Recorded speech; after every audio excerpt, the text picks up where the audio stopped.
E tono ana a Ngāti Wai kia whakatakahia e te kāwanatanga te mautere o hauturu i te whakataunga tiriti a tētahi o ōna karangatanga hapū.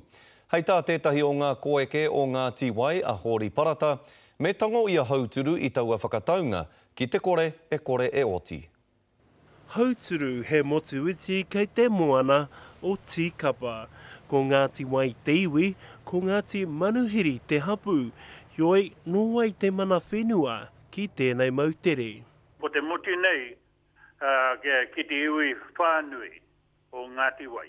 Everyone has an opinion and they're entitled to that opinion, and some of our whanaunga of Ngāti Wai have an opinion that it should be taken out of Manuhiri's deed of settlement. Ko te pirangi o Ngāti Manuhiri, ko te takoha i te motu ki te karauna, mā te papa atawhai e tiaki e whakahaere. We've had that on the table for the last 3 years, and basically the raru has come in the last 6 months.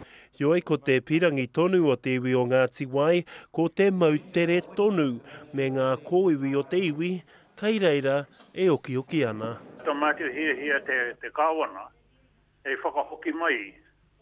Tō mātiu mautere, tō mātiu wahitapu, me ngā kōiwi o tō tātou tūpuna, whakahoki mai ki te iwi. Ko te mahianga taha e rua i nāenei, ko te kimi oranga e ea ai tēnei take. There's a meeting on the 31st of this month with Ngāti Wai iwi and whānau whānui of Manuhiri.